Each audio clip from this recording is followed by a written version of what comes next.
This is not a good morning now. I was already tired, guys. Morning and welcome to Simply Live. I'm not very upbeat after what just happened. That happened before, and I don't know how it happens. I'm on starting it the same normal way, and I click the button, and it's all something else. I don't know how it happens. And so I've lost everybody. There were, what, 7 people or something out there. Good morning, Jeremy. And so I'm just so freaking frustrated with this stuff. And I'm a little tired and I'm a little disappointed, discouraged. And okay, deep breath this morning. So, hi, y'all. We may only get, 2 or 3 people because of what just happened. And I don't know what happened because I did the same things I always do. I don't know what happened at all. And y'all were already out there talking. And okay. And I'm discouraged already. So I could sit here and cry, which I don't want to do for y'all. And my eyes are sore already. How's my battery? Okay, we're at 90% on the actual phone itself. So that part's okay. I can't have the phone plugged in and in this tripod both at the same time because it squishes the cord and I can't afford another cord right now. All this camera stuff just drives me freaking crazy. I shouldn't be so. I try to be so upbeat, but then that happened, and I'm just like, I don't know. I don't want to. I don't want to do more. What is wrong with me, right? What is? It's sometimes it's so challenging. Okay, all right, all right. So, hi, Sonia. I'm so sorry, everybody. I don't know what happened.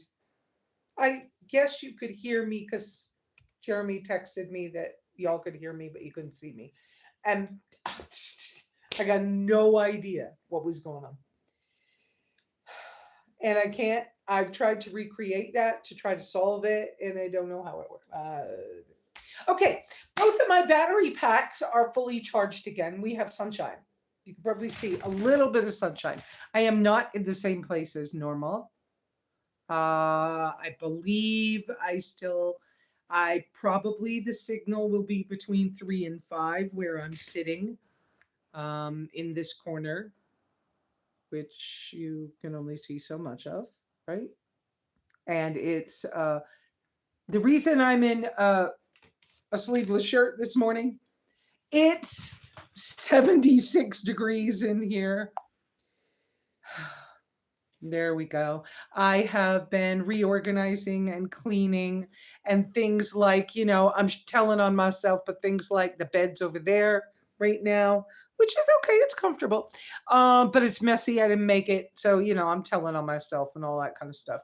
And then you see all that beautiful sunshine right now. We have a few days of sunshine coming up, which is lovely. Wood stove is running this morning. It was in the 40s when we woke up, so I went ahead and made a fire. And can you see Miss Wendy? She is so happy in the sunshine right beside the stove.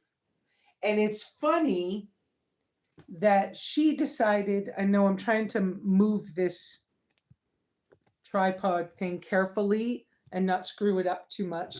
She's really funny. See, under this chair is her dog bed with her pile of toys and her chewies.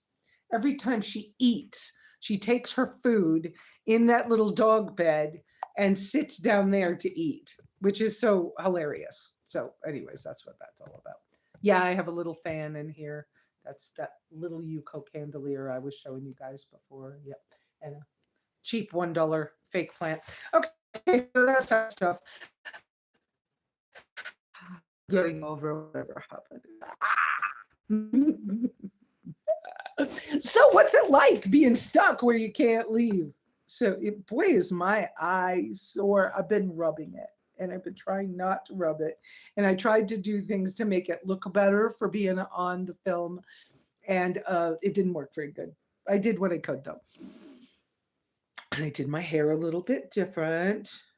I washed it yesterday, but it's whatever. Whatever. So let me get off of me and get on to you guys. But you guys want to hear things. That's why I put the title out there. Are you freaking serious? I should not be getting all these. Okay. Catherine said she's coming out. Some of these people, okay, so YouTube people evidently, you guys are evidently commenting enough to let other people know that I had to start over here. So thank you so much with that. So I am going to put the do not disturb on. So you guys can't message me that way. Message me on here. Housekeeping stuff. Okay, all you guys who are moderators, let me do one more because Catherine asked to be a moderator and she's here enough that I can let her do that as well. So anyways, all you moderators, thank you.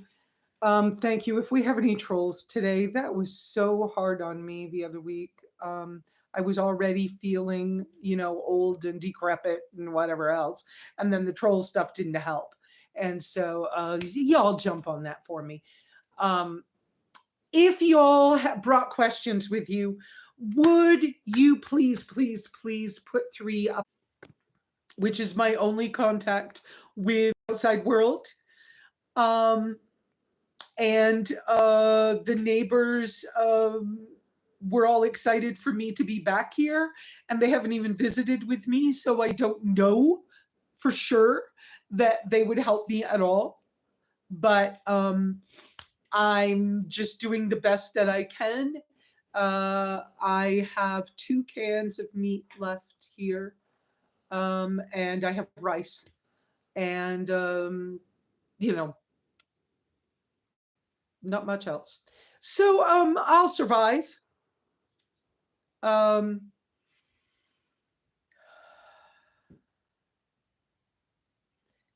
I don't know if this buffering problem, well,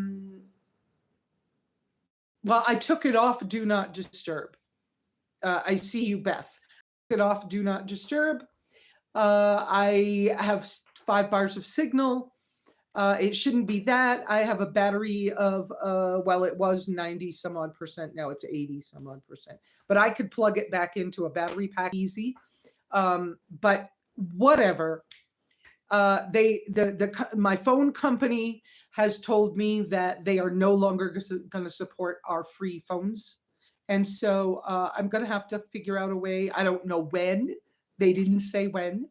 So I will need to I will need to at some point figure out a new phone. And so it's when things are outside of my control. And it's everybody's like this. It's challenging for us all. And I happen to be at my cabin. I cannot leave the cabin. I cannot drive out on my own. I could walk out, but can't drive out. And I don't know what to tell you right now, because with the frustration of the phone things this morning, I am so close to crying. It's ridiculous. And I'm an ugly crier, people. I have projects I'm working on here, but it's hard. Some people get cabin fever. I tried to do everything I could to set myself up so I'm okay. I'm trying to move on for the time being. Beth, just working until it doesn't work. I got my battery packs back fully charged. The refrigerator, I can't trust it right now because I can't always keep that battery pack charged that runs it. So I totally don't know. Wendy ran off yesterday. Okay, she was hunting and playing, and she was gone so long. She got outside the yard fence. I've still got some more repairs to do that. Yes, Catherine, check in with me during the week. If you can't get through on a phone call, text me, because I think the free phone, they'll keep the text on even if they don't keep the phone calls on. I don't know when they're doing away with that. They just sent 3 messages this month. And the last time something like that happened, it was the COVID food stamps, and it was gone in 2 days. So um, I'm not prepared right now to be paying for a phone. I'm not prepared right now for a few things. I am prepared for a lot, and I'm a lot stronger than it feels like sometimes. And I apologize for this.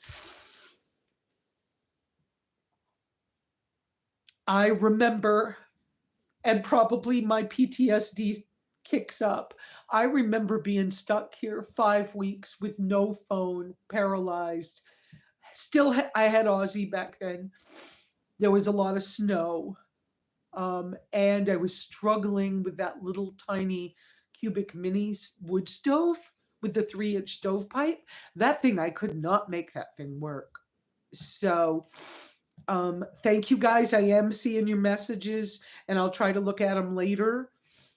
Um, hey, thanks, guys. Thanks a lot.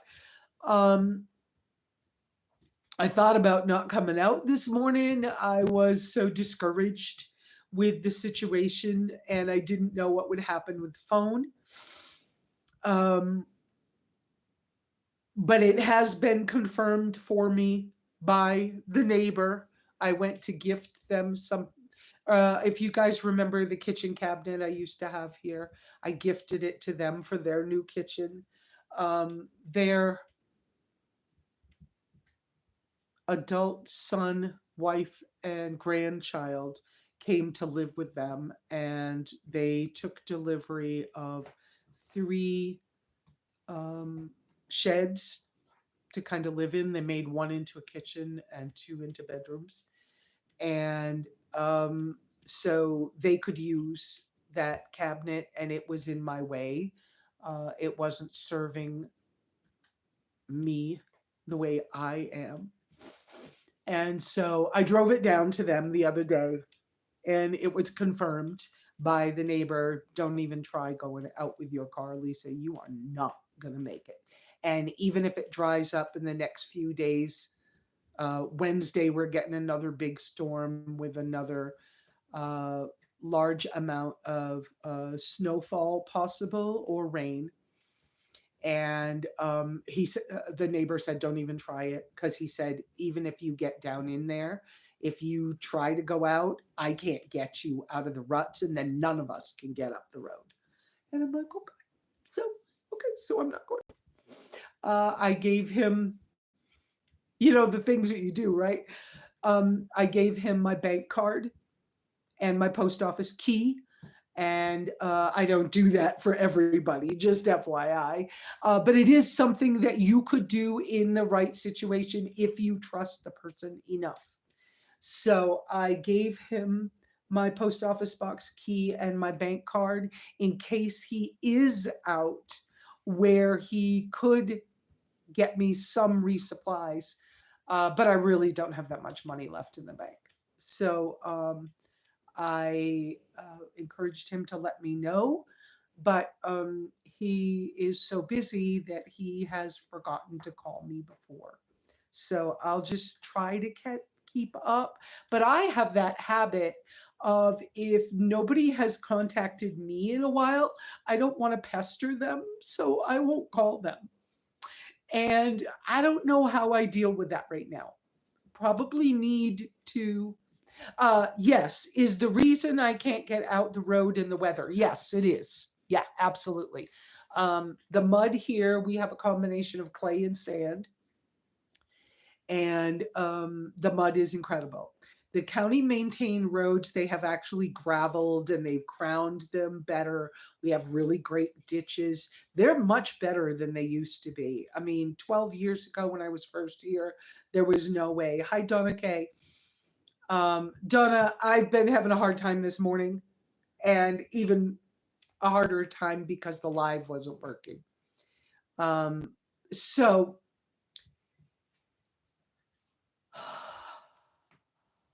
so this is the reality of cabin life in a rural area. I am much more rural than the average people in um, Apache County. That's not quite true. I mean, everybody has wonky driveways and stuff like that, or lives down a dirt road often. Um, yes, I have packages at the post office. I cannot get there. It could be 3 to 5 weeks before I will pick those up, Sonia. And thank you, Sonia, for the gifts, because I expected it was your gifts that I was seeing the text message from. I did give the key to my neighbor. If he happens to be at the post office, he will pick them up. But if he doesn't go for somebody else, or he won't pick them up.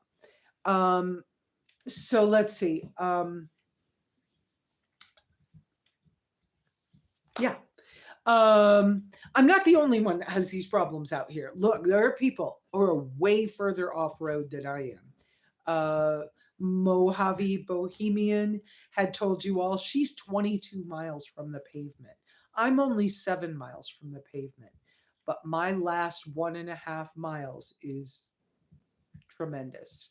And there's a hill involved, and but because I have the new neighbors with the trucks, they have rutted the road so deeply that if I go out, my car will slide into the ruts and nobody can get me out and I'll be stuck, and then the road's impassable for them, but whatever.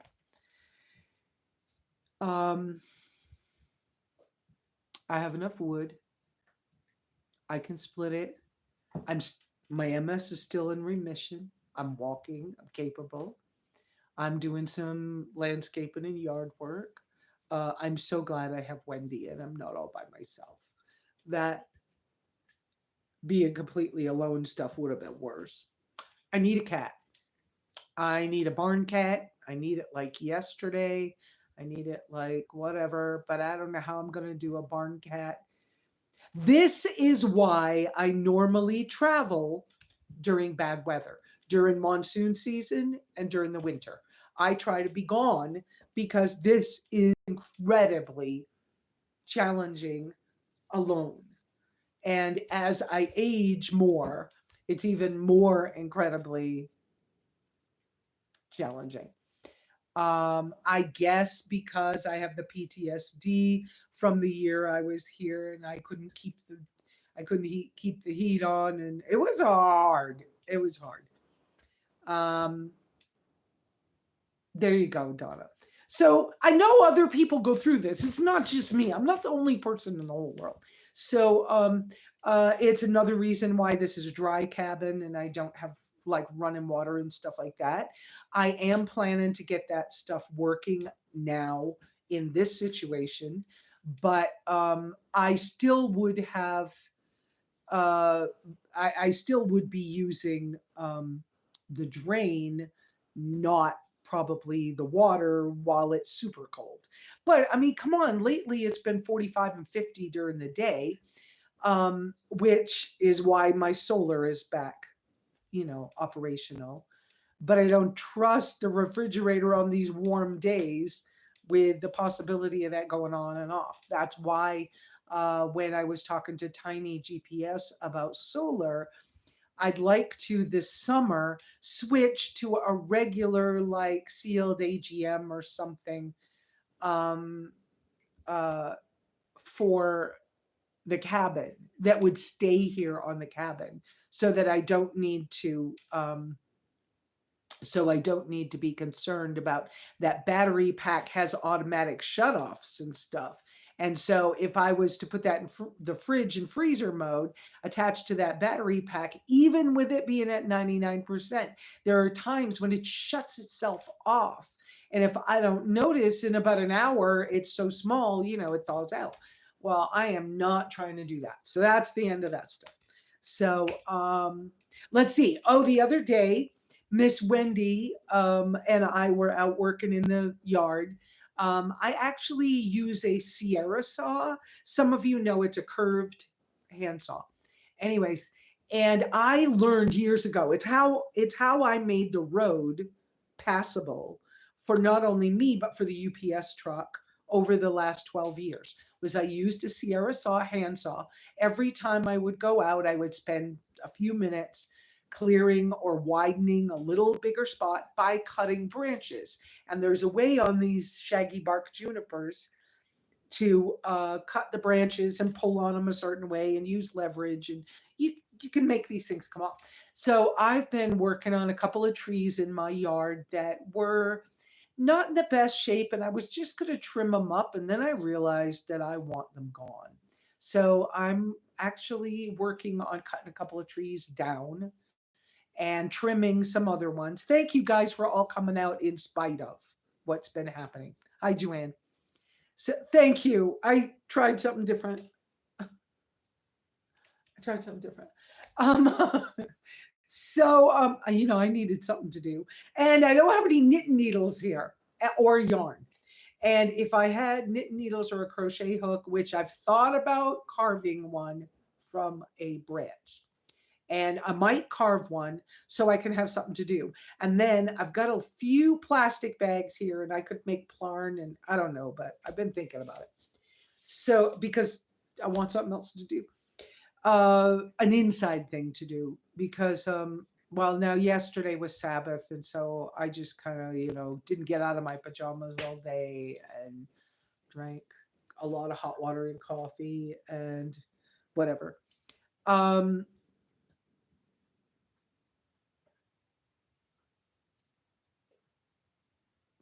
Yes, you can email me at simplylesa@gmail.com. Just spell Lisa correctly, or you won't, or I won't get it. But yes, you can email me. Yeah. Um, and who was it? Was it Tiny that said something about the cat? I I can't leave my property. It's gonna be weeks. And so that's why this would be a great time for me to have cats. I'm going to get a hold of the neighbors about that. I've also already gotten a hold of a couple of neighbors about if anybody's looking to rehome chickens right now. I told them to get a hold of me because I would put two or three or four chickens or five chickens. I would put them in my greenhouse right now and let them work the ground for me during the winter. Why not? And if they laid an egg, I would try to eat it. And if they would, you get the drift. And if they were, old enough, like, or too many roosters or something, that if I get hungry, I'll kill one. Um, Butcher one, let me say that. So I've put those feelers out for a couple of those things. I don't think I want to take on a goat. There's a couple I could take on, but I don't think I want to take on a goat right now because, wow, would that change my life as like, what the heck am I going to do if I want to go somewhere? And this is partly why I didn't want to be here all the time. This is partly why I travel the way I do. But so I'm kind of, oh, you got ducks that got to go? Okay, Jeremy, I've done ducks. I don't mind ducks. Just they take more water, and I could get the neighbor to pick up ducks. And I don't know if you know, but duck meat, especially duck breast, makes the best jerky in the world, and it's so simple to do. It's so, and I don't have a smoker made, but it's kind of not rocket science to get a smoker working or to smoke something. Um, but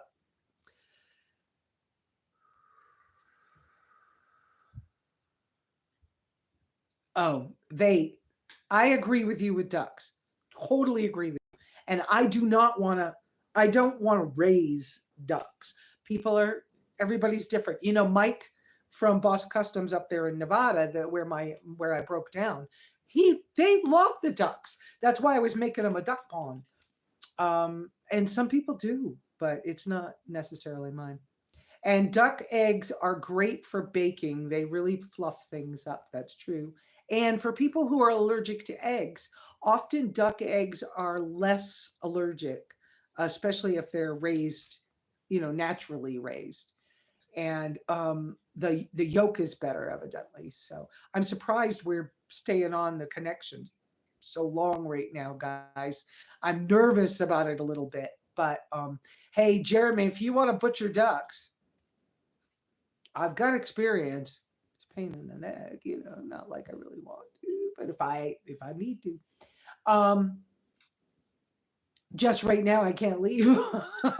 So um but yeah, if somebody was rehoming barn cats or a couple of chickens, I want barred rocks someday here, barred rock hens. I would get four and one rooster is the way I would do it. Talking about taking them to London Lake. Uh, there you go. London Lake and letting them go. That's one way. What breed of ducks do you have, Jeremy? Yeah, geese are good too. But all birds are going to call the wild animals in because it's food. And I don't really have a pond here or anything. I wouldn't mind letting them loose, but then I know they're just going to get eaten. Uh, but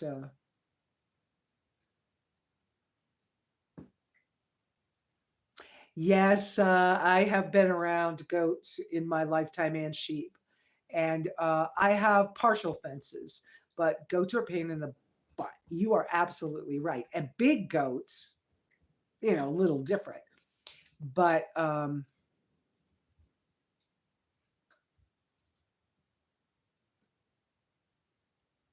oh, Beth, aren't barred rocks the best?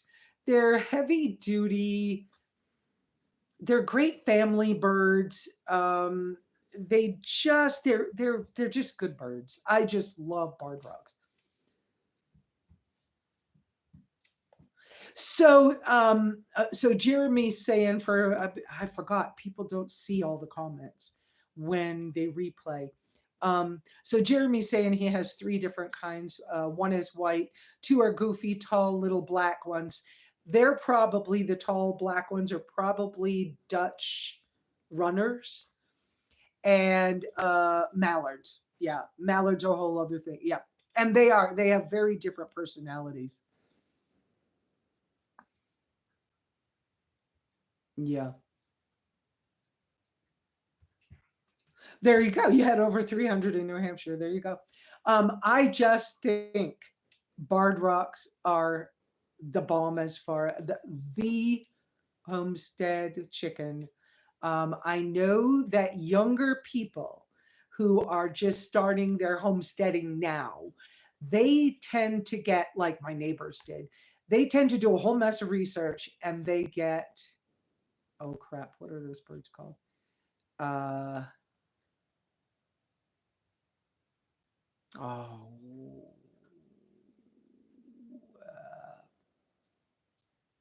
I forgot.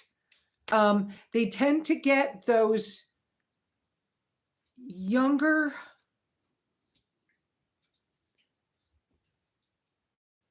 They're a breed that's mixed with Rhode Island Reds and something else, and so they're a red bird. And oh, what's her name? We used to have them. I can't think of the name of them at all. Anyways, it's a crossbreed, anyways, of these newer birds. And they think they're the best birds in the whole world and whatever else, but they're a cross breed. And I'd rather go with the heritage breed any day. And I was raised with every spring we would get 100 Rhode Island Reds in the spring, and in the fall we were butchering like crazy and filling the freezer, or canning the meat, and then in the spring we'd start all over again. Well, and then somebody rehomed some banties, and we had some banties and stuff like that around. But yeah, not the red sex lynx one, but why can't I think of these birds? Um, and I don't want to touch the phone. I'm afraid of touching the phone. You can understand the way we started. Um, oh, what do they call these things? The neighbors just got a whole mess, got a bunch of them. And of course, they ordered them from somewhere and got them shipped here. And they have, 2/3 of the flock is roosters. I'm like, you need to deal with the roosters. But they're just like, yeah, no, it's okay. Um, I didn't write it down. I'm checking my book. My I was talking to somebody the other day. Did I write down what the breed was? Buff Orringtons. That's them. Buff Orringtons. And younger people seem to think Buff Orringtons are the birds. I'm sorry. I want heritage breeds. I know better. Buff Orringtons. There you go.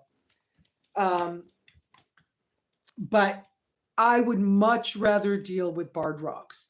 I did grow up in New England. I was around living, historic historic living museums, kind of growing up as they were being developed and stuff like that. But that's not the point. I was around a lot of elderly people who I just was around history. And I look to history for my way to maneuver things. I think the old heritage breeds, the barred rocks, I think that's the way to go. And I think that, do you need to go out, Miss Wendy? You want to go out? Mummy's afraid to touch the phone right now. You go out. I'll leave the door cracked open. Miss Wendy has learned how to tell me she wants out, and I leave the door cracked open a little tiny bit, which I won't be able to do when the weather's super warm, because I don't want a snake or a rat getting in here, or a mouse or something. But she'll push the door open to come back. Um, Whoever random is, I'm not tolerating any trolls this week, so I hope that's not you. Hi, welcome. Um, so anyway, so barred rock, yeah. And heritage breed things. And I would like to have bees, but I would like to keep them in bee skeps and do it. Those are the baskets for bees from history, because I think that you get a better product and you have better bees. But anyways, whatever.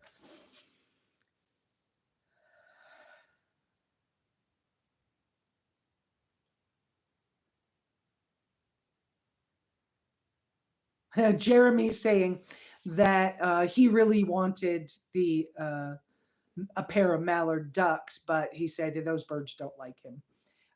And Beth has been talking about how, yeah, Rhode Island, New Hampshire Reds, those are good birds too, but I prefer the barred rocks. They're really good family birds. The moms are, I mean, the laying hens are the best moms. And I like the black and white speckle. I like the look of them and all that other stuff too. But anyways, whatever. That's a chicken thing story. And I would just take any kind of bird that somebody's trying to get rid of.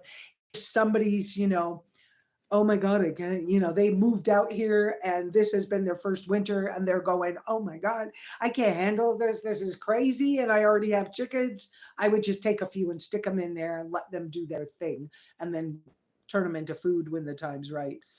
Um, and Around here, a lot of people start off with miniature goats, the little tiny ones.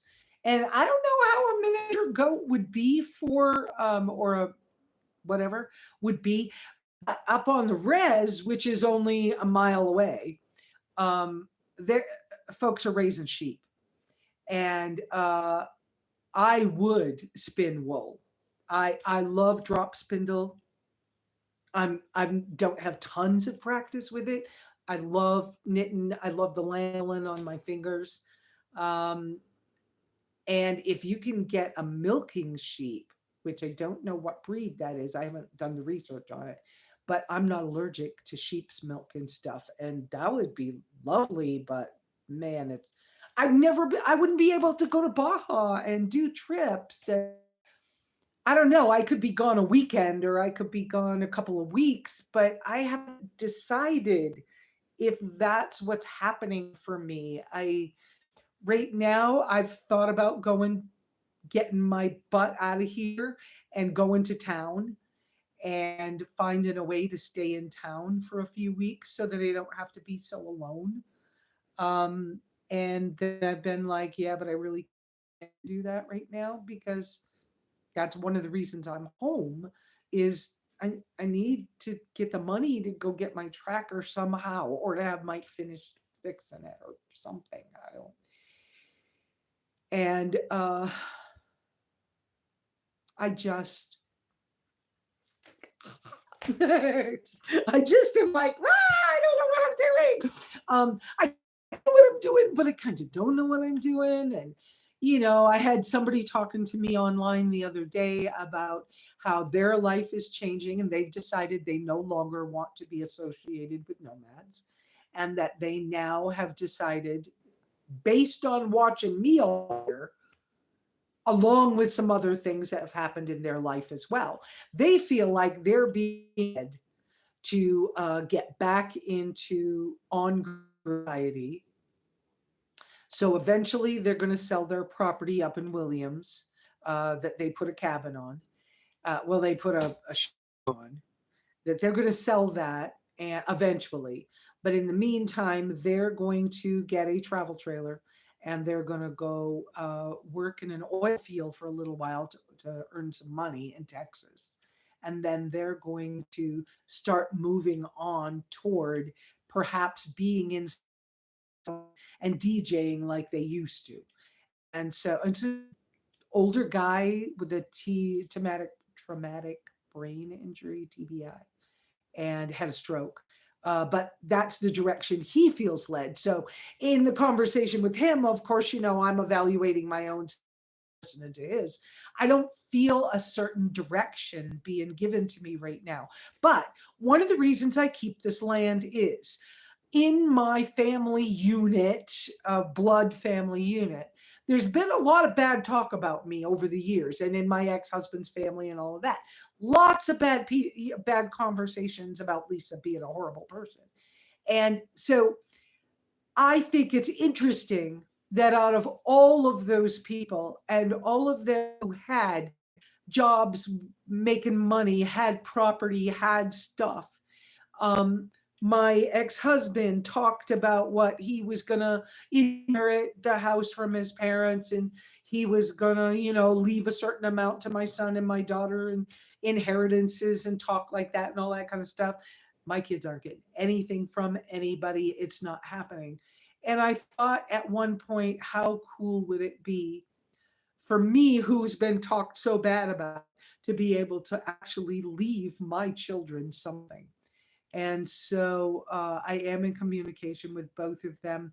My daughter not interested in at all. She's hooked into her children's father's family. Um, I don't know if she's divorced or not, but he's in prison. I'm just like y'all. I didn't escape as much as I tried to make it so that my kids would escape all of this stuff that happens in life. My family didn't be not my family wasn't not affected. So my family was affected by everyday life in cities in the East Coast and whatever else. And so they're in a different space. So my daughter's never going to be interested in this, but my son said, "Mom, I can't afford a piece of land. I would like to, but I can imagine moving out there for 7 years." Like 7 years, 70 in 7 years. So what the heck? In between now and then, what do so I'm encouraging my son to come visit. He has just informed me that he's planning to come in April or May, which is good timing. He'll either get a taste of the last time or he'll miss it and get a taste of the good times. And but at least he'll be able to say, oh crap, hell no, I don't want that. Or, yeah, mom, cool. It would be nice. And so that will change the interaction with this piece of property in the cabin. Because if he doesn't want it, then I will probably try to maneuver what's best for me. But it's beautiful here and I don't want to get rid of it. So that's, I don't know where I'm being led exactly, but this idea of traveling differently, but not giving it up completely, I hope that makes some sense to you all because that's the way it is. I hear Wendy a long ways away. I found fresh elk poop when I was working with compost the other day over on the corner of the property, um, by one of the corners. And Miss Wendy went ballistic. She's smelling it. And it was fresh. It was fresh, and so she was all excited. But anyway, she really likes to hunt. Let's see. Um,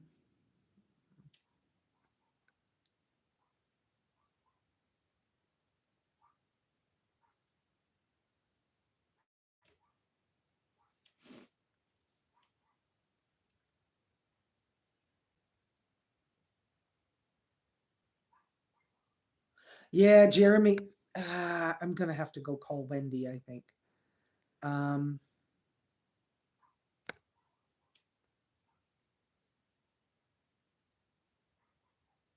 um, Mojave, I didn't know you were around. Well, I mean, I knew you were around, but I really hadn't thought about contacting you. Let's talk outside of this a little bit. If you could come up Tuesday, I don't have much money left this month. I did do some resupply. So, like, out in my storage barrel, I've got, extra paper towels and well, the baby wipes are in here, they'd freeze. Um, and some stuff like that. But let me talk to you. And yeah, the dog could eat the eggs, exactly. But I've got a 25-pound bag of dog food that she's still not eating yet. But if she gets hungry enough, she'll eat dog food. And I've seen her now. She got all excited when I made rice with mackerel in it. And so I found mackerel I can eat, and in a can, and it's cheap. It's $2 at Family Dollar. I've got to go call her. Let me do this. Y'all can watch me walk over. Oh no, I do not want to cancel. I did not. I tried to do a. Yeah, there you go. All right, let me go to the door and call her because I can hear her barking out near my road. Actually, Wendy, where are you? Wendy. She just keeps getting outside the fence because I haven't finished cutting the chicken wire all the way around the bottom of the fence. Wendy, come. Quick, quick. I hear you. Where are you? I can't see you yet. Where are you? Come quick, quick. You're too far away. Far away. Come on. No, good Lord. Me and dogs. Okay. Wendy, come on. Okay, I can see her, guys. All right, y'all, I'm so sorry, guys. You don't get to see me do that. I probably saw my backside instead of me. Um, yeah, Mojave, I guess you could get, yeah, because your truck you can probably get up the road. But the neighbor said, and the neighbor just forgets that I can't, he forgets when he goes and takes other people to the grocery store and the post office and stuff like that for errands, but he forgets about me. And he was part of the reason I made such a big deal about coming home because he was like, "We miss you. We want you home. We want you home." He's never even come to see me. I'm like, I, his family, okay, and so I'm like, yeah, you said you were going to help me split wood. You said you were going to, do this. And you said if there was any problems. And then I'm like, well, you're so busy helping everybody else, but you just were in St. John's. You forgot to call me and you've got my bank card now. Right. So it's like, oh, okay. I didn't have a lot of money, but I could have said, pick me up, I don't know, pick me up something at the store. Grab me a bag of hamburger patties from the freezer, you know. But it's all, come here, please. Please come here. Thank you. Thank you. Thank you. I heard you come up on the porch. Okay. You were too far away on that. Come here. Come up. You were too far away. Say hi to the people. Say hi, everybody. I know, kissy kisses, but you were too far away. Mommy has got to get that fence finished. So, all right. So I'll talk to you, Mojave, about that, or Loretta. I could call you by your name. Um, your foot is in my shirt. Okay. Okay. So let's see. The guy with the bus that's painted all loud and religious like. Don't even know who that is. Haven't even seen a bus that's all loud and religious like.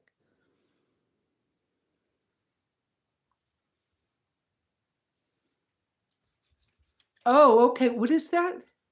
East. Let me write them down. Because the neighbor said, "Hey, if you want milk and sheep, I'll think of it. I've got 40 acres and I got more. I have more fields than you do." I was like, well, we could talk about it. East Frisian and I don't know how to say it. La I don't know. Milk sheep. I don't know how to say that.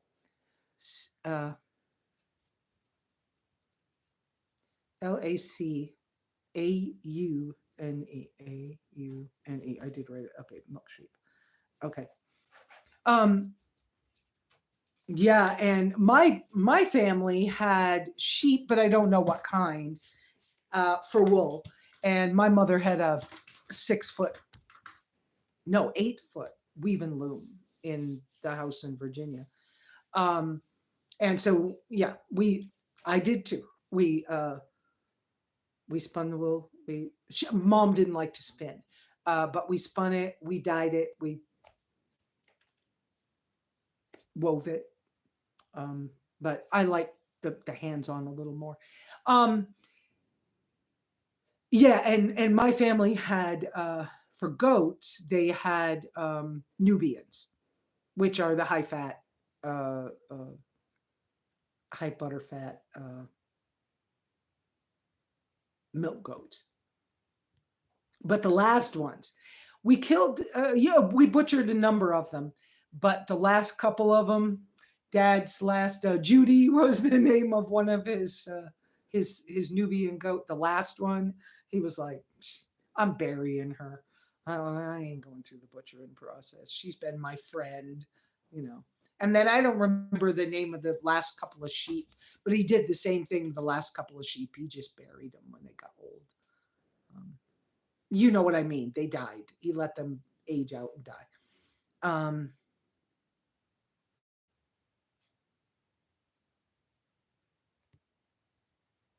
okay. I don't know. I missed some things.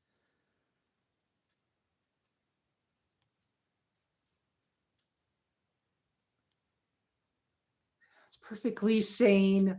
The older I get, the more inclined I am to have a stable place to hang out and just be me. Donna K, it is kind of a thing that happens to some of us as we get older, and yet me personally, not as much. But I always had a big thing for home. You got to remember, in the scheme of like personality stuff, I'm a triple Cancer. or I'm a couple of minutes from being a triple cancer. I'm so close. And so Cancerian people, um, generally, because I believe in that astrology stuff in a general sense. And so generally, Cancerian people are more emotional, and we really have a connection to home. And I do. I really do. And so I think that's why I was always trying to make my vehicles my home, because I missed home when I was traveling in foreign countries. And for a lot of years, I had talked about I just wanted a tiny house on wheels close to somebody I knew where I could leave it parked in their property, or I could put it in storage near them, so there would be people I knew around me.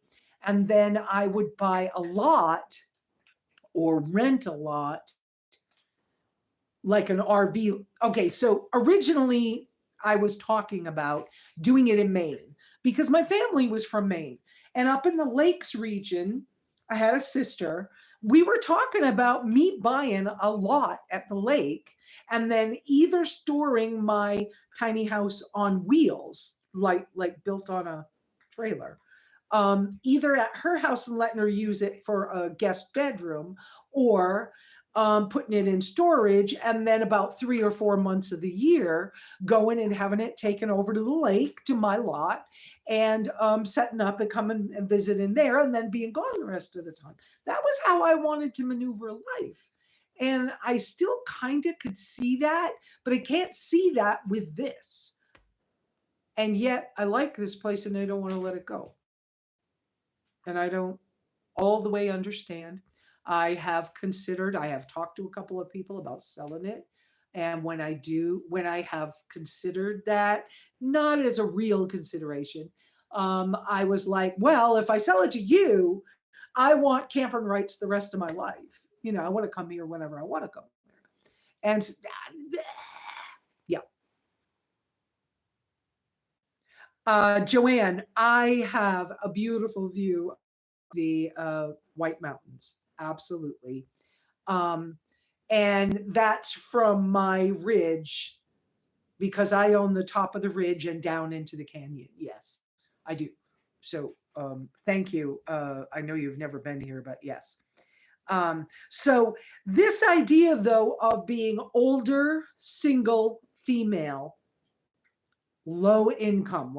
Throw that in there. It's different if you got money, but low income, older, single, and female, and being in a very remote, challenging area like I'm in. This is a struggle. This is not for the lighthearted. If you like the idea of what I'm doing, but you don't want to go through these hardships that you see me going through, you're looking at Apache County, you might want to look closer to town. You might want to look closer to pavement. You might like the Concho area where a lot of the other nomads and van dwellers ended up. I wouldn't want to be there for anything. They have the option to be on grid or off grid, but you're going to pay a lot more money per acre, and you're going to run the risk of a lot more activity, and theft and all of that kind of stuff. I'm blessed because the road is hard to get in and out of. People don't come up in here. So that's one blessing from that. So I don't have the problem of the thefts the same, but I'm street smart enough. Some of you all know I lived in Manhattan, New York, in Times Square, New York. So, New York City, people, for 5 years. And so I got some street smarts, people. I was homeless in New York for a while. Okay. I got some street smarts. So I'm not stupid. That's why my solar system is not big, and I don't have a lot of stuff, because the less I have, the less people can steal. And so I won't miss it. But don't come in here and break my windows. That's another reason why I probably shouldn't say this. So, think about it a second. But, um, you know, if you leave things a certain way when you need to be gone or when you're gone, then you're only coming back to animal damage, not necessarily human damage. But it's still a concern because, you know, people aren't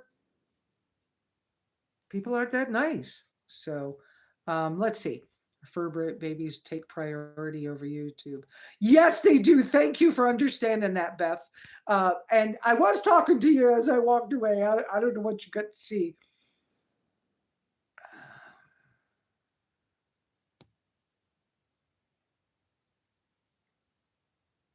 Hi, Dandy Dan from South Florida. How are you? Oh, Concho came by the shop. Okay. Yeah, I don't know this person that's in some van that's all. There was a lady in Yuma one year with a minivan. She swore up and down. I was evidently she thought I was her best friend because she watched my videos and she found me at one of my favorite camping sites down in Yuma. But she had it written all over her van in some kind of marker, different Bible verses and how you need to give stuff to me because I'm poor and this is what God tells you to do. And I was like, you need to stay away from me. I don't know you. And the way your van looks, don't you even think about getting, don't you think about coming close to me? Oh heck no. So you know, those homeless people are moving east to get away from the problems they're having over there, whatever. Anyway. Oh, Nigerians are the okay, I got it wrong. You had Toggenburg and Nubians. Yes, Nubians. I think mom had some Toggenburgs too, but the Nubians, yeah, their ears, floppy ears. Yeah. Reminded me of Nubian goats, reminded me of hound dogs, right? Their ears were floppy. Not about money, you know that. I do know that, Loretta. I absolutely do. And let me talk to you. I need to because I forgot about you as an option. And I know your truck can get up that road no matter how rutted it is because they're getting up it with their pickup trucks. But they're telling me don't bother with my car because I'll end up stuck in their ruts. And then but yeah, so I'll get a hold of you and we'll see about Tuesday. I just hadn't thought about you. I knew you were teaching school, so I hadn't thought about that. Um, Joanne, you've been to my place with your son Tyson. Him and Jesse helped out cutting branches. Oh, it's you, Joanne. Yes, you have been to my house. Yes, it's a very blessed area.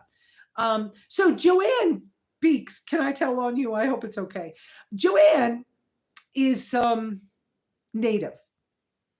And she came up here and she just understood my place. I'm on Anasazi land. So that means the ancients. I'm on land where I find pottery on the ground. And I tell everybody to leave it where you find it, stuff like that. Okay. So, um, and so she does know. She has been here. I didn't realize that that was you. And how's Tyson, by the way? I am very blessed up here. That's true. Couldn't pay you to live in New York City. I hear you. Um, it was on my wish list. I just always wanted to live there and be there. And then while I was there, I had found RV lots in Mexico, in San Felipe, Mexico, back when I was living there. Um, so this is early 2004, five, something like that. And then I was in Costa Rica while I was traveling and whatever. But I was traveling to Costa Rica too. But anyway, so in those early 2000s, um, I found online, I had found where you could buy an RV lot in San Felipe, Mexico for $3,000. And it came with your own uh, two-story thing that had a washroom and a walkway to a deck. And you could park your RV under the deck. That was what I thought at first was I'll keep my Section 8 apartment in Times Square and I'll buy the RV spot in San Felipe and I'll just travel between the two. What a life that would be. Well, then of course all kinds of things have happened in the world and with me and whatever else. And so then I like moved to Costa Rica and I stopped thinking about Mexico. I lost track of where that was and now I've been to Mexico and those lots don't exist like that anymore, you know, storms and things changing hands and whatever else. And so I don't know. Um, I don't know. Um, but it was a thought at one time. So was but this thing about being able to come and go from a place because I just wanted a connection to something. And people weren't working too good for me in my life. So I don't. And now it's like, well, how much do I dig in my heels? I tried it once before and it was too much and then it wasn't enough and then I but yeah. And Tiny, get a better off-road vehicle setup. Tiny, isn't that why I'm always having four-wheel drives and I'm trying to make sure that I have an entire house setup inside my vehicles because I need it in case I can't get home or and it makes it just easier to go travel and do other things. So that's why I have done some of the things. Oh, and you have a winch now too. Good for you. Yeah, I want a winch on my vehicle too. Haven't got to that stage, but darn, the engine blew. So now I got to rebuild the engine on that one. The blue one works and it does really good out here. I don't know why I don't feel the same about the blue one as I did the other one. So I don't even know. And Jeremy says, LOL, I just want to get a cow and raise it. I know you do, Jeremy. Jeremy has a thing for bigger animals. And I've been respectfully concerned about big animals like horses and cows. I didn't grow up around them necessarily. I know what they are, but I've been kicked and it hurts. And Martina, my sister in Alajuela de San Isidro, Costa Rica. I don't quite have the name of her town quite right, but she's like a sister to me. She loves her cows. She goes out between 3 or 4 o'clock in the morning with her cup of coffee and she milks her cows and they're her babies. And it's her love to do that. She doesn't like to make cheese. Her aunt likes to make cheese. So the milk goes to the aunts to make cheese. And, but and they're the first time I ever saw the biodigesters was at their place. They have a biodigester for all the manure from the cows and the pigs. They raise pigs too. And from the cows and the pigs, all the manure goes to their biodigester, which then that methane gas that's produced goes to the cook stove on her back porch. And that's how she cooks. And I would love a biodigester, but I'm one person, I don't produce enough poop or anything else all by myself. But they have home biodigesters in the States now that are a system for about $1,500 that you could flush a toilet straight into them and put your composting vegetables into them and you can cook off of those systems. One of those here would be wonderful. I've been trying to encourage my son that if he really comes up here, that would be a system that would be smart. Okay, let's see, Beth. When I lost my homestead in New Hampshire, paperwork snafu. Oh, yeah. I hit the road and created a blog, Homesteading Nomad. Oh, I never saw yours. You know that when I started off, I was planning to have 2 hens. Here. I was planning to get a Jeep Wrangler and a 13-foot Scamp fiberglass trailer. I was going to have a Jeep axle put under the trailer. I was going to put a wood stove in the trailer, but I was going to do it different than the way other people online have done it.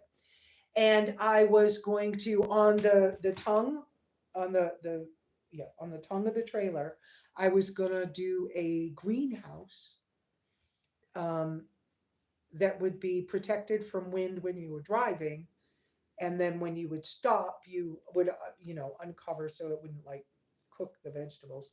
But anyways, it was going to be a greenhouse and a zero pot uh, uh, refrigerated system, right? So but it was going to be a combination of that, and the back bumper I was going to set up for two laying hens so that I could have eggs. And um and that was the way I had planned when I came back from Costa Rica. That's what my thought was. And that then I was just going to hunt for places where I could camp in a way that made sense to me. And then Ozzy came to me from a rescue. Ozzy was actually dropped off with me by a Catholic Charities worker in Cottonwood, and he came from a rescue, but she rescued him and was never supposed to rehome him. And one morning she just said, "Can't stand this. This is yours," and drove off. And like I didn't even get a chance to say no. But anyways, that was these are the things I thought of over the years. And so when this land came to me, my first RTR in 2010, the idea of coming to this land came to me.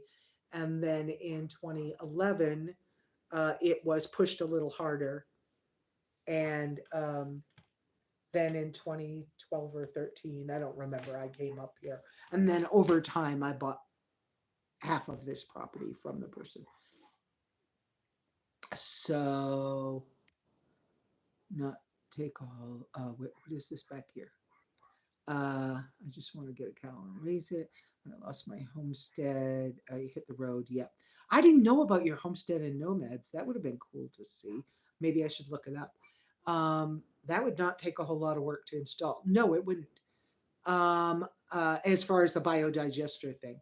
And there are directions online, but you can now buy a system that's a simple system that's already, the kinks are worked out of it. And it's a small cottage industry thing, but it's a system that's all set up. And Apache County would allow it, I bet, with that $700 or $900 permit for using a commercial alternative system. Yeah, yeah. Made raw milk butter for a farmer in Canaan, Vermont. Good for you. And yeah, wouldn't I love some raw milk things? I'm still waiting on one of my neighbors. Is her goats are getting ready to kid. She did solve the problem with the cows. I talked about her, Chris. I talked about her recently.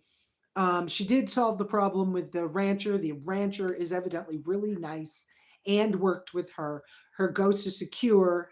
Now, during this next couple of days, while it's supposed to be nice, she's trying to make it more comfortable for the mother and the kids. And I think she already has her milking stand all made and everything. So she's got it more secure now. I offered her a piece of plywood I've got out here that's kind of wonky, but useful. So, and you, Jeremy, had never heard of the biodigester. Okay.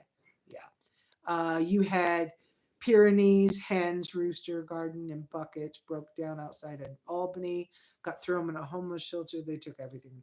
See, that's Beth. That's what happened to me when I was hiking on the AT. I got sick. They took everything away from me and put me in a homeless shelter. And then I had to start all over again. And the only way for me to start over, because one homeless shelter was able to ship me to another one. So I went up to Maine because I was more familiar and I knew there were less people in homeless shelters. The homeless shelter staff, oh my goodness, they took advantage of me so bad. And then one of the women in the homeless shelter, the homeless shelter people went home at 4 o'clock. So there's these battered women in this shelter together after 4 o'clock, between 4 and 7 in the morning, without any supervision. And one of the women had been accused of killing her husband, but the homeless shelter people didn't believe her. The minute they left, they were like, and she was like, "Oh yeah, I killed my husband. I killed 3 other ones." I was like, "Oh shit!" And then she decides I'm the one to attack. So she tried to shove me down the stairs. She tried to like break in the room I was in. She had a knife. She was chasing. I was like, "Yeah, yeah, I'm out of here." I climbed out a window, went to the nearest Dunkin' Donuts, trying to get, because I knew Dunkin' Donuts and cops go together up in New England. And so, I went to the Dunkin' Donuts to get a cop, and then had to talk because cop didn't believe me. So then it was like, well, now what am I going to do? So I got a hold of a homeless shelter worker who knew me from before and believed me. And she was like, "Oh, hell no. I totally believe you over them. And let me get you out of there." And she got me out of there. She was able to go get my clothes and my belongings so that I could be shipped to another place. And she set me up in another place, bought me a pizza. Back then, I thought I could eat pizza, whatever. Oh, yeah, I know about how that works. I am so sorry that happened to you. That is so, so hard. But that's what happens. They take all the animals, the pets, the gardens, they don't care. Ah, I'm so sorry. I'm so sorry. I know I just got off on my story, but I'm so sorry that happened to you. Um, I'm proud to say both my eggs and goat soft cheese was served at Balsams for Mother's Day and Father's Day. Well, that's wonderful. I don't know why they decide for us that homeless people can't own anything. They threatened to put my daughter in a foster home if I didn't surrender everything. Yeah, exactly. That's exactly what they do. They think they think you can't have a car. You can't. They'll take everything away from you and they'll spend all your money. After that happened to me, they put me in transitional housing. They stuck me in the back. Up in Maine, it's a little different than most places, but Skowhegan, Maine, they stuck me in the back of a transitional housing apartment complex thing. It snowed, 7 feet of snow. They never bothered to shovel me out. I didn't have any food, phone. The heat went out. I was in this apartment 2.5 weeks before somebody said, "Yeah, well, how come we haven't heard from Lesa?" Right? It was a worker or a therapist or somebody. "Why haven't we heard from Lesa?" And they went to try to come get to me, and they were like, "There's a snow." They had plowed the snow from the driveway in front of my door, on top of the 7 feet of snow. So I couldn't have got out if I wanted to. The door opened out. So that was a whole thing. Wendy! She likes to bark at birds. She's off running. Yeah. Yeah, and they will. They'll just take them away from you. I don't understand either. And I'm concerned about Tink. Now, Tink has gotten herself clean from her drug past drug addiction habits. But now she's calling herself the traveling farm. She's got, I think, a miniature goat, her same dog, a couple of chickens. I don't know how many chickens she's got, and a couple of ducks, and somebody just gave her a rabbit. And she's been down a quartzsite, but I don't know how long she's going to be able to do what she's doing. And I mean, I know she was a little bit taken advantage of or felt it or whatever by some of the places. Just you can't just believe other people that you can go stay on their property either. That doesn't always turn out well. I had that happen in Costa Rica. I was told that I was like a sister to this woman who owned a lot of acreage down in Costa Rica. And she said, Lesa, why don't you go out on the corner of my property on a piece of unwanted land? She says, find it, send me pictures. I'll agree whether it's okay or not. And why don't you set yourself up a nice little cabina or tiny house thing? Why don't you set yourself up? And when I get there, I'll write you out a 99-year lease and you could stay there the rest of your life. And I was like, really? That sounds good. And I do believe that you'll do what you say because I've known you for years. One day she shows up, and rather than write me the 99-year lease, she goes, oh, this is cute. Thanks for building me a place. You have a nice time. And I said, what do you mean, me have a nice time? She goes, you need to leave. I'm here now.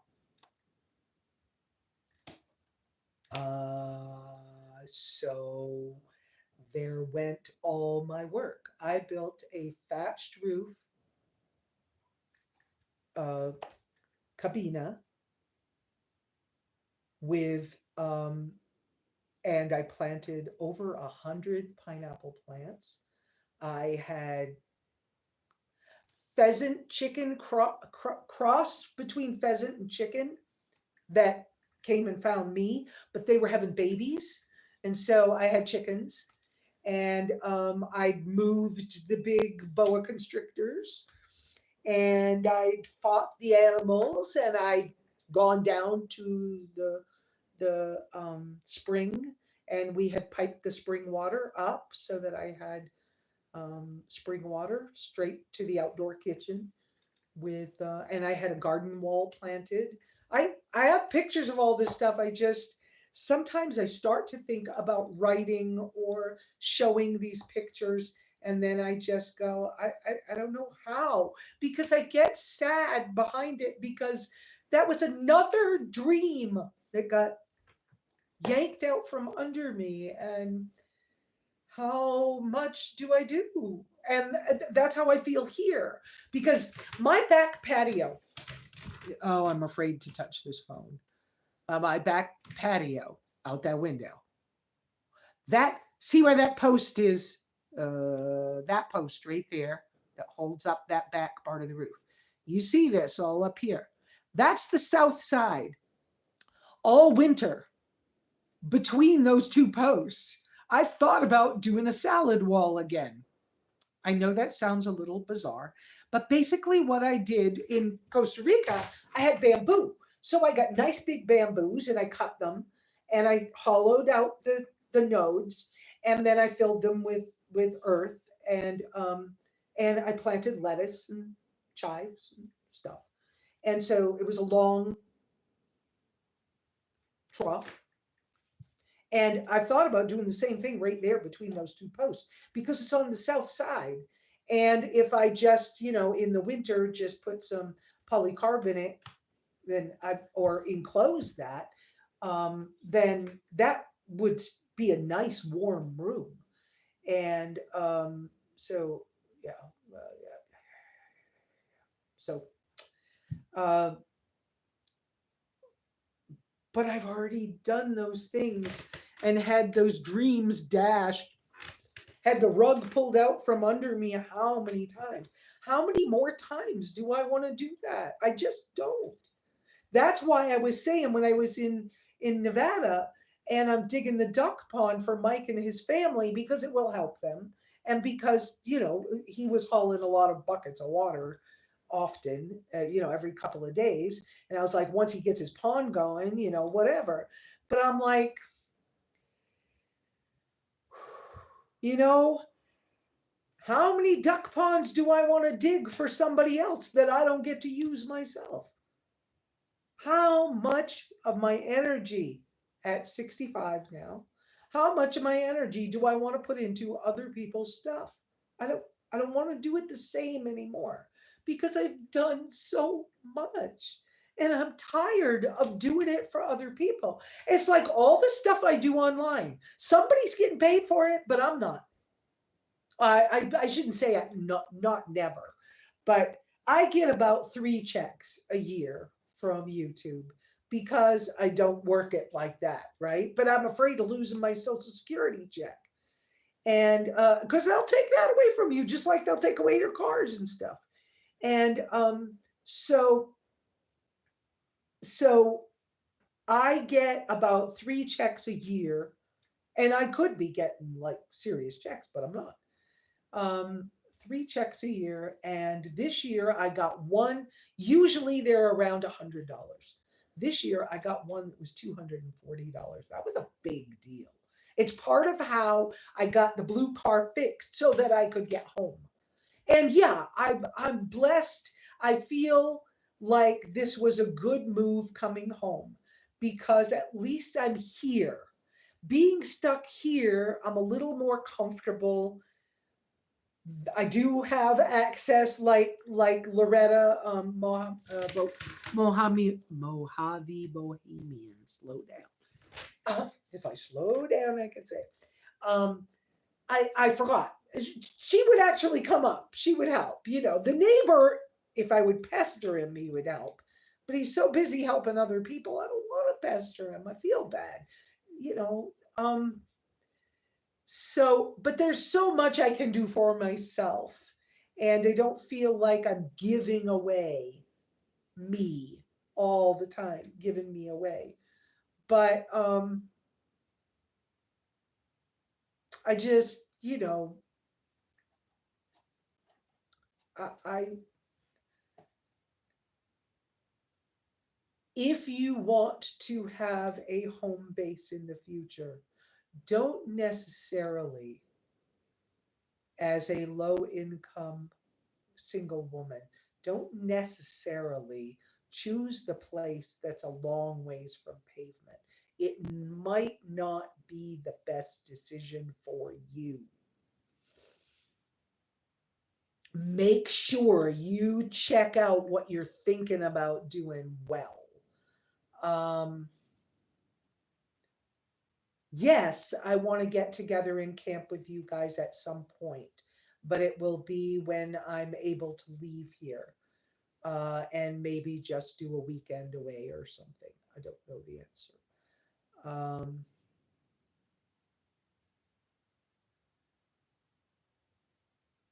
it's challenging to be stuck and to know you're stuck. It's one thing when you think you're stuck and you go try it and you can get out. It's another thing when you just know, don't don't do it. It ain't good. Because if I get out of here, I can't get back in. So I'm better off just staying. I will take the help. I will figure it out. I will take the help. But I have got to get this chicken wire out. That's the goal for the next few days while it's nice, is for me to get this chicken wire around the bottom. It's just one part of my fencing. The slats are further distance apart, and Wendy can squeeze out. And I wanted to get that fence removed, but when I first got back here, I guess I was just a little weak and tired. I don't know, but I couldn't do it. Right? I kept trying to move these pieces of old fencing around, and it was like, oh, I just don't feel like doing this, and dragging it around in the snow. So I'm going to look it over, but it's the goal for the next few days that in between cutting limbs on these trees that I'm going to take out, these trees I'm taking down, in between working on that, I'll be, well, okay, so the 3 big projects. In between working on that, I'll work on the fencing because I got a couple of gates that I need to like maneuver. And I don't have any more T-posts here. I need some more T-posts. Man, back when we could go to Pancho Villa's and he had a stack of T-posts for $1 a piece. Some of them were bent, but they were $1 a piece. It used to be so nice to go get. I feel so bad I didn't get more. Anyways, I need some more T-posts. But I can maneuver what I have. I just got to do it a little bit at a time. So in between, I'm doing the trees that I'm cutting. I'm just doing a few branches at a time. And I'm dragging the brush. I'm not burning it right now. I'm dragging the brush over near an area that needs to be fenced. And I just realized yesterday that I think I'm a long ways from the actual property line, but it's generally it's a good spot. It's a good place to put it. And then I'm moving a compost pile, and I'm working on the fencing and the gates. And if I would just concentrate on one spot at a time, it would be better. But I need to go measure a piece of. Um, Thank you so much, Wavy, whatever that is. I'm not sure how to say your handle on here. Thank you about my hair. Um, uh, but so there's a piece of the fence, and I ought to measure it so I know whether it will fit, how much it would fit in one area. Then I would be able to just, cut out a piece of the bad fence. I'd rather cut out the fence that's too wide, cut it out, use that over near the compost pile or something than to fight the bad fencing. But I can't afford to just take the bad fencing out, replace it. I had totally intended to do that last spring, but the price of the fencing went from $45 a roll to $85 a roll, and I couldn't afford it. So that's the end of that. That's that. So Jeremy said something about, oh my goodness, he's fighting the snow out here on his property. Yeah, the snow and the snow runoff, right? Because now you'll have the mud from it melting. We could probably use 6-inch ABS. I don't know what we're talking about with that. Do you have a working fence of 4 foot? I have 4-foot fencing, yeah. My fencing, you could see through this window over there. See that fencing on the other side of the window? That's that comes 4 foot by 50-foot rolls of redwood fencing. That batch of fencing that you can see out the window actually was new fencing I was able to buy because a lot of the white stuff you've seen in other pictures was old goat pen fencing somebody gave me when they changed their goat pen. So that other fencing, the white fencing, Wendy can't get through. The new redwood, she can't get through. I've got one roll of crappy stuff that cost me way too much money that I bought on Amazon. It was a big mistake. Don't buy your fencing off of Amazon. That fencing she can get through because it's wider. And that's the part I'm trying to replace, but I don't have quite enough. So I need to fix a spot that I changed so I could have more of the white fence back, to move it over where the other crappy stuff is. And because I just can't afford a roll of fencing. That's the way it is. Do I have a working fence of 4 foot? Gate, the garden. Oh, yeah, the garden stuff's a whole other situation because I'm kind of moving the garden stuff. Most of my gardening I've always done inside that greenhouse building, which is not completely enclosed. And part of the reason was because we need both shade, wind protection, and in the winter you need it a little more protected, enclosed. So I'm not going to do the garden in that space because moving the water catchment over near the bathhouse and getting all the gutters on the cabin will do a number of things. It will stop having such a mud pit in front of the front door. Oh, Wendy chasing something. I saw something running. A rabbit, maybe? Yeah, I don't know what it was. Anyways, But anyway, so all of these things are like, but when I get the, so right now, the rain running or snow running off of the roof, a lot of it dumps right off the front into the driveway, makes a mud pit there. But all that water, if it's going in the water catchment off to the side, and then if the garden's down low where I had intended it, then all the gravity feed of any water that needs to be done for a garden will happen down the hill on the lower area. It'll be all set up great. But anyways, when I can get out there with my tractor, I need to be able to get anywhere you need it, but it's 3 foot wide. Oh, that's not even an issue. The when Jeremy, when you get a chance to come out for tractor work, I basically need the grading in some of the road and my driveway, but the only thing that's fenced is all the yard. And the yard doesn't need to work the same. And inside the yard is kind of a small area.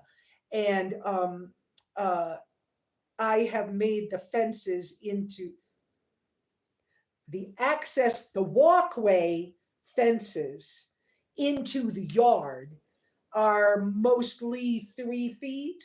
The one the closest to the greenhouse is 4 feet, I think, because I needed to make sure I could get a wheelbarrow in there easy, or if you were carrying something big. So that one's a lot bigger.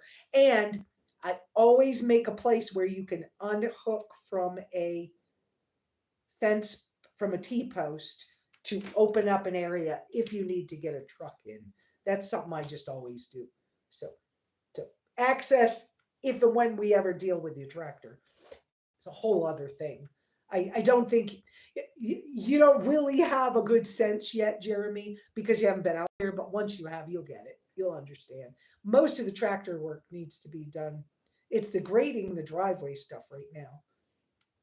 And by me pulling these couple of, well, by me cutting these trees down to where there's good tall stumps so that if we need to get a chain around it and pull them out, we can. And I've decided that when I get tired of my, so what, are we going to play this? We don't know if we have connection game again. Oh, the battery's getting ready to go on my phone as well. Okay. I know you guys probably just saw what I pulled down on the phone from the sounds of it. I don't really know, but whatever. But anyway, so because of these couple of trees that I've been starting to work on getting them ready for cutting them down, and I'm moving the brush over closer to a fence line, which will help define my property a little better.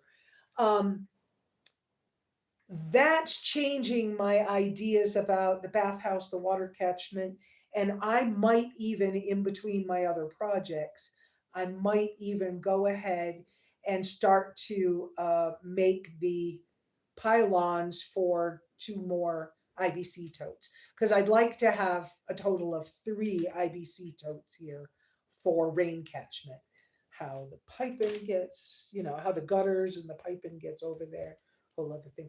And I just last night thought about, well, I thought about it before, I guess, but I thought about how cool it would be outside this window wall on the east side, that window wall there. Right outside of that, there's a little space between that and that tree over there. And that tree. Let's see. Let's move it this way a little more.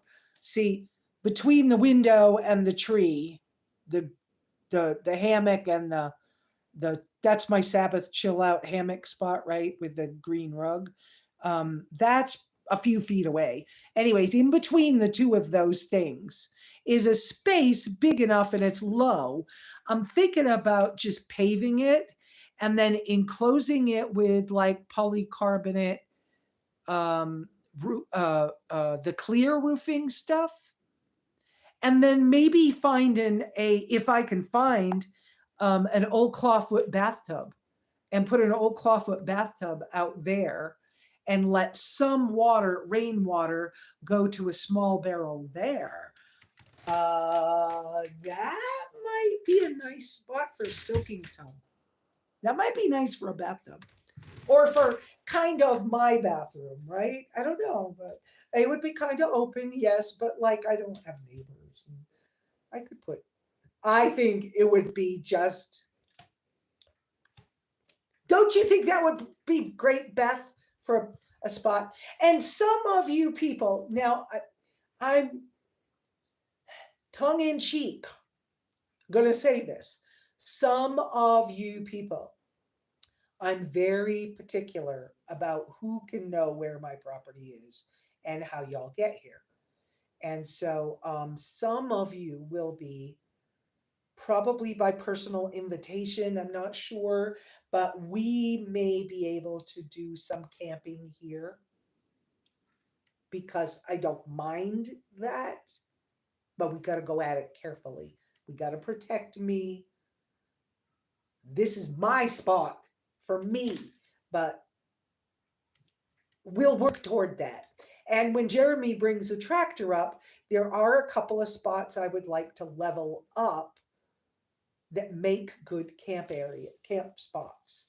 So, but I think that would be great if I could find an old clawfoot bathtub to put out there and have as a, I just think that would be the bomb. I mean, it would be a nice place for a fringe hammock too, but the bathtub idea sounds really nice. I don't know. I'll play with that idea because the fringe hammock as well. I don't know, but you know, with the wood stove in here, I mean, I could open those windows into that space, and the heat would, you know, with fan, a computer fan, a little tiny fan, and the heat would go out the window into that space and heat it. It might be nice to just put the hammock up. Let's think on that. And I've thought about now on Marketplace. There's a guy somewhere around here that's got a. I can't remember if it's closer to Gallup or if it's closer to Sholo. Somebody's got an old.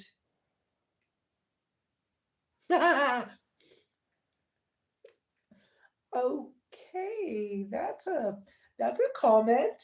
Um. Anyway, so so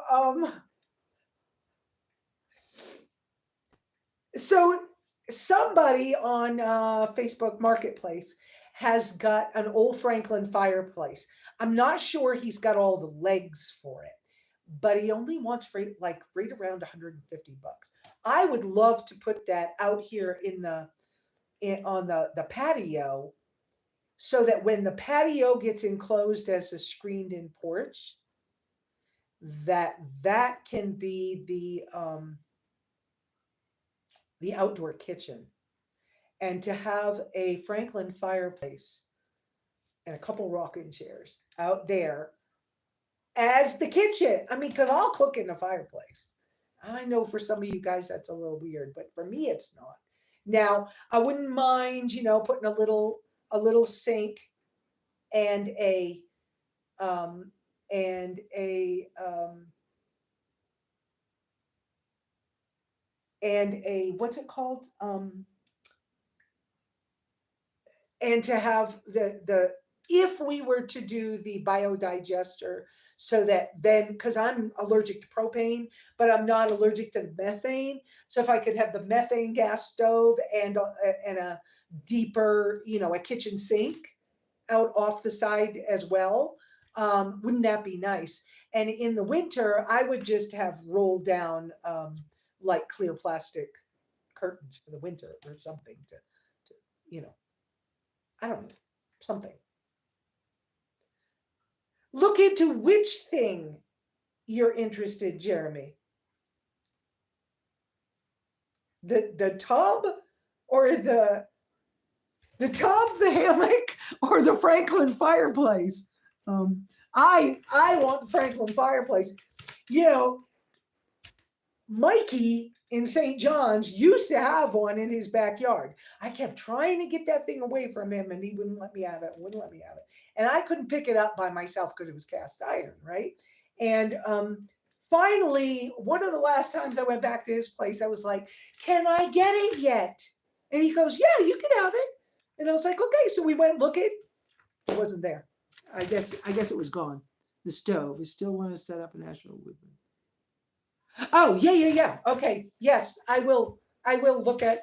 I will send you the link to the stove. But I think I sent you the link to the. Okay, Sonia. Thank you, honey.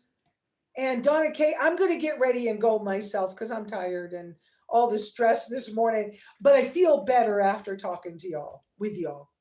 Neighbor at the door. We'll say bye for now. Bye, bye, Donna Kay. Y'all get a hold of me during the week in case I lose my phone service. I don't know. Adios. You too. Thank you guys. But do understand if you guys, as a low income single woman that's a senior, be careful if you're wanting this home experience. Be careful how you go at it. And, check in with me because maybe I could let you come visit at some point where you could test it. Okay. But this isn't for the lighthearted. So go at it gently. And I think it's not a bad idea to have your mobile situation and rent a space somewhere. Or if you can, buy an RV lot. I don't know if they're selling those RV lots in Concho that were up on the hill behind the old lake and whatnot. That was a good idea. I would never have wanted to live that close to other people. That would have drove me crazy to live, right next door to somebody. But if you could buy an RV spot that you could be in, or something. I mean, it's kind of a cool idea. It is.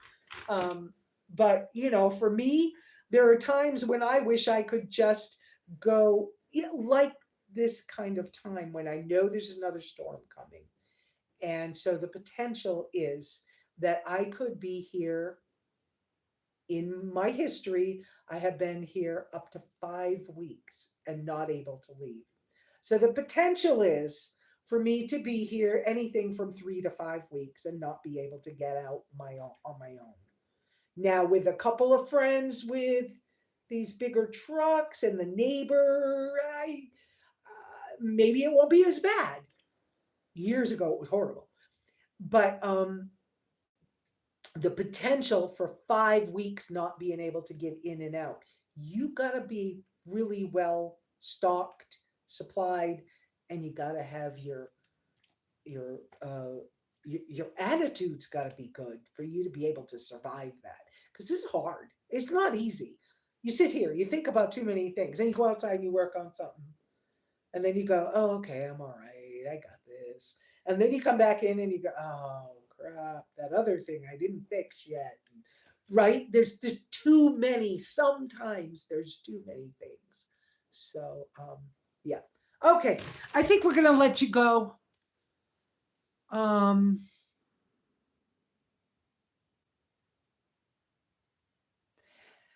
I have lots of blog ideas. I just don't know why I can't write right now. Yeah. And who's getting paid for all those ads on my blog right now? I don't even know how to look at that stuff right now. I probably should hire somebody, but I ain't got money to pay somebody. Okay.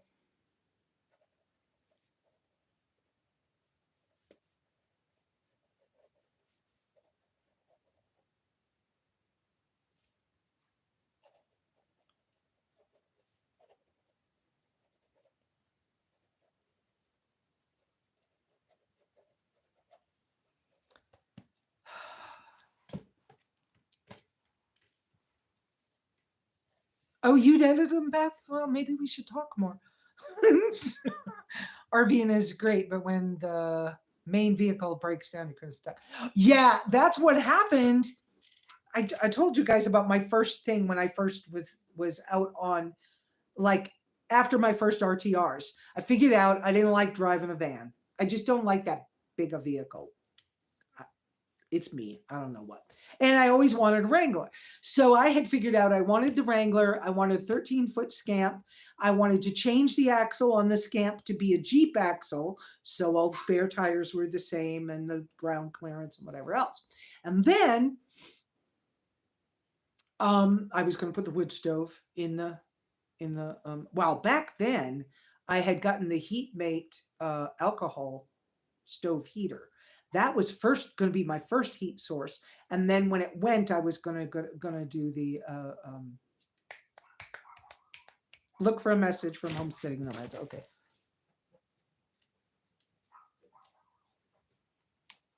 Okay, I will do that, Beth. So then I was gonna, yeah. So then the deal was that would get me off road, further off road than the average person could get, and then I would start to, explore and look for however, and then my home would be with me. And when this property came up for me, it was still what I wanted, and the whole thing was, oh well, it was yes, it was still what I wanted, and the whole thing was that I knew that I could come camp on this property. Then I didn't have to worry about anybody breaking in or stealing anything or whatever else. Didn't have to worry about animals, didn't have to worry about whatever. And I could be here bad weather, good weather, because it was a Jeep and I could get in and out.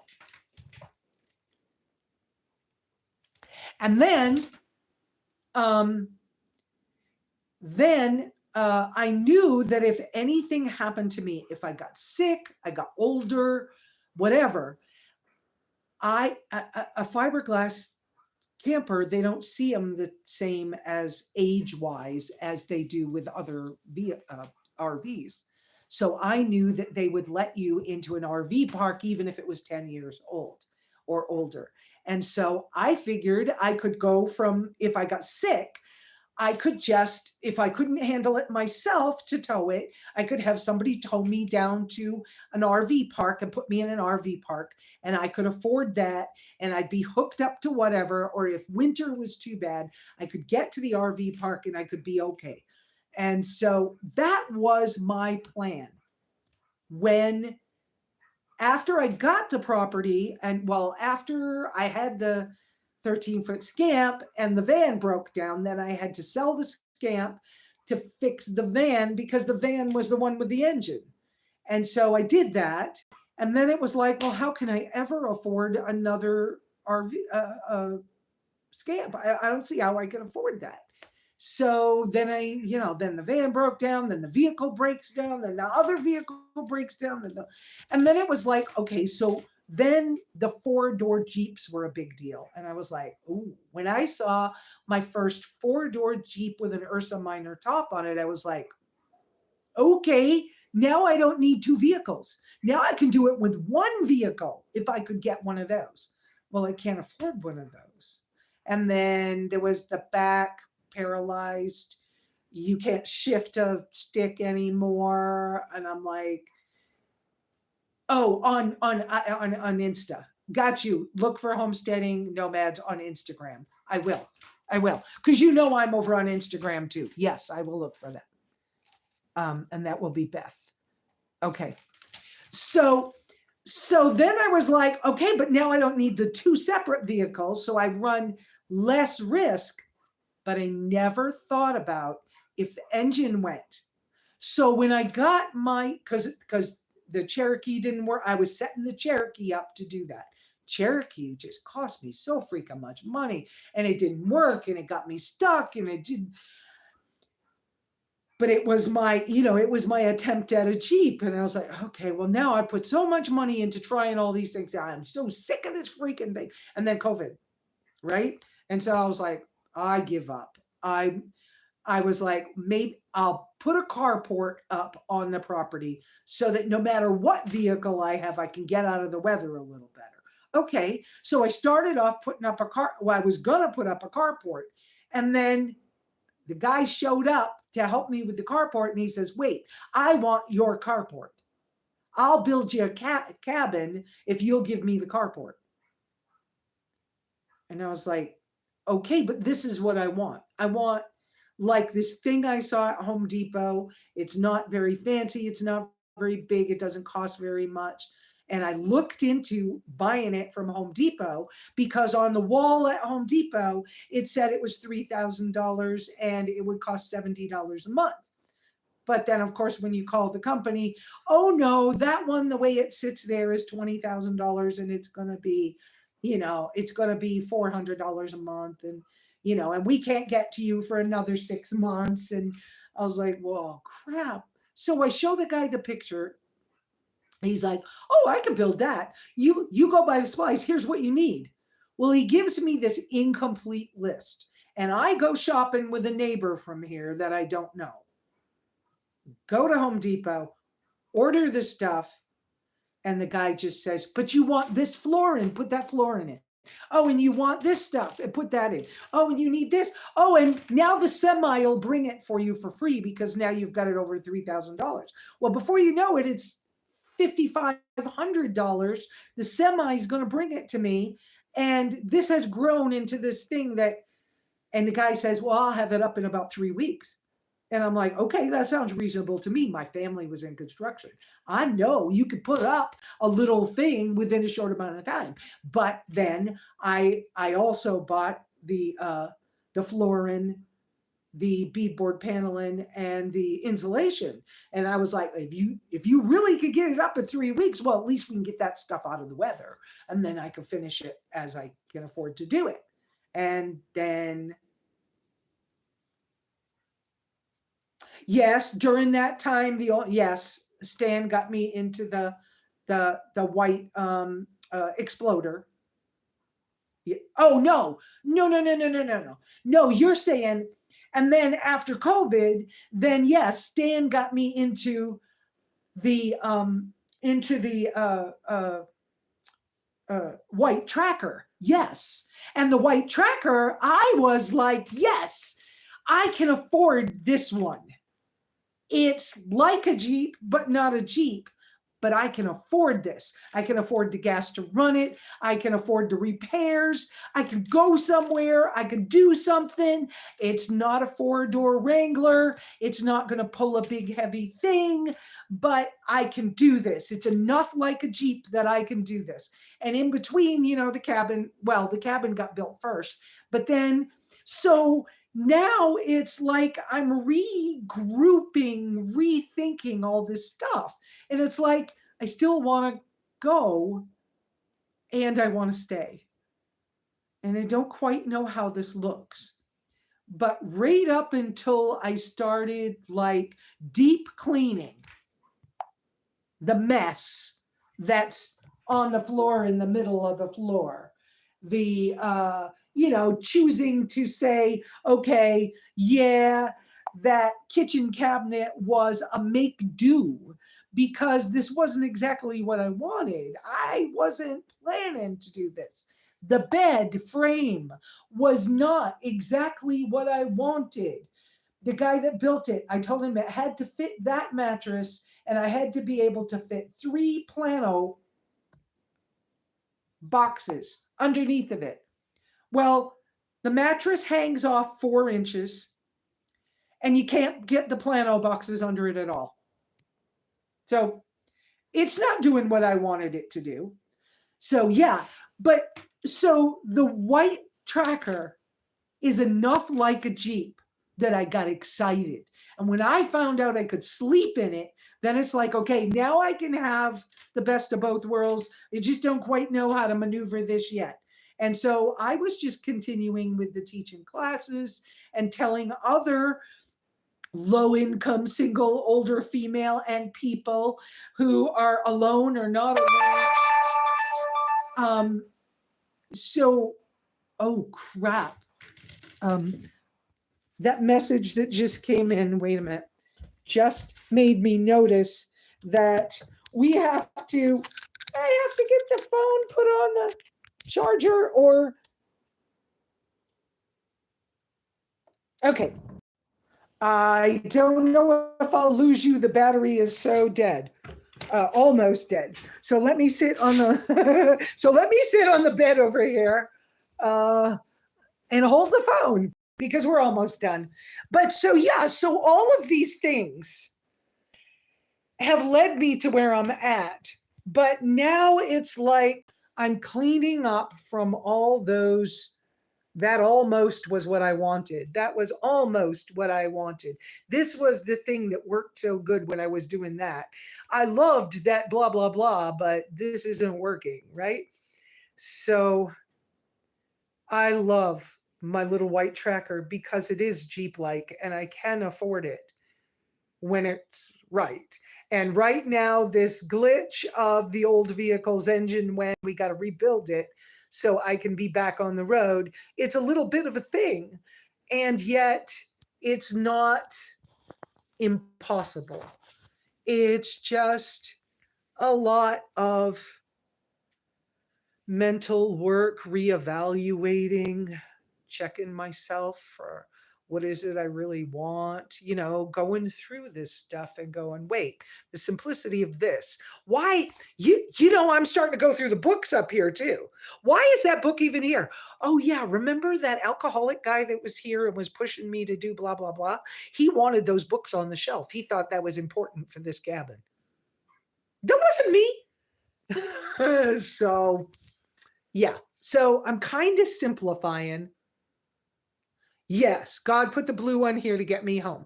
And tell you what, with the blue one, I haven't sent you a picture yet, Jeremy, but I found a picture of a car like my blue one that somebody redid. It's a pretty car. Well, it's not my car. So I don't know. We'll see what happens in the future, but I know that I love my little one because my little white one because it's so Jeep like and that was always a dream. And then to have it be affordable. I'm sorry I'm wiggling my hands wiggly today, guys. But the gray one. Anyways, oh no. There's a picture of one that's kind of a rusty orangey color. Um, that's out somewhere. I found it somewhere, Pinterest or something, and it looks good. I mean, it looks really good, but it's I don't know. I don't know. Anyway, so yeah, I think I'm simplifying, rethinking. Because when I first was here on this property, I was like, oh, well, let's share it with other people. And then I opened it up to other people coming and camping here, and they trashed it and tried to squat on my land and threatened to take it away from me. And I had a fight with the old van dweller nomad people. I mean, it wasn't even fun. So I don't know. I'm thinking about how this, you know, how my life goes forward or something. You want to find another? Oh yeah, F40. Yeah, those old FJs, they were the bomb. Well, and they weren't that old, in my opinion. But in Costa Rica, shoot, everybody, everybody had them. Lots of them. 2 doors, 4 doors, and then there were the what's the other ones? The from England. The wow, that's not coming to me either. What is this about my um oh, I can't think of them. Anyways, all yeah, they're so much fun. And I mean they're a little, stiff driving. They don't, whatever, but oh, they're fun and they're the bomb. There's a guy who specializes in those now. So yeah, some of them had oh, I can't think of it. Some of the Land Rovers. No. Yeah, Land Rovers. No, not Land Rovers are the ones that are so expensive to fix. It's the other ones that I can't think of. Anyways, like what's her name? Like Eva has. I can't think of it. Anyways, some of them have like bench seats in the back that fold toward the center and create like a double bed in the back. I mean, they were already hooked up, but you see them a lot in like safari vehicles and stuff. They're pretty cool. But Yeah, my white tracker, just I have a it has a spot in my heart because I can afford it and it's Jeep like and I love it. And when I figured out I could sleep inside of it, that was pretty cool. But now I'm trying to figure out how I can have a life that I want and use it all. So, all right, guys, I'm tired. It's been a lot. If you guys want to, holler at me this week or talk to me later or whatever, Jeremy, you can call. Um, Catherine, Catherine calls me every once in a while. Um, you know, call me, text me. I don't know what's happening with the phone, but that was a monkey wrench scare that I wasn't ready for. I don't know when it will happen, but there. And Beth will talk. Thanks, y'all. This is real, low income, single, older female, living alone off grid, cabin life. I'm not done being a traveler, world traveler, but whatever. This is real. This is reality, guys. Y'all, love y'all. Um, pray for each other. Do something good. Travel light and often because the most difficult roads often lead to the most beautiful destinations. And you can't get there in just any vehicle. So, I'm doing an off road vehicle, not a road vehicle, because I like finding those different, beautiful locations that are sometimes on the other side of a rough road. Right, Miss Wendy? Can you say bye to everybody? Bye. Ciao. Have a good week, everybody. You all in front of the camera. Okay. Oh, it's on the other side today. If they quit changing things.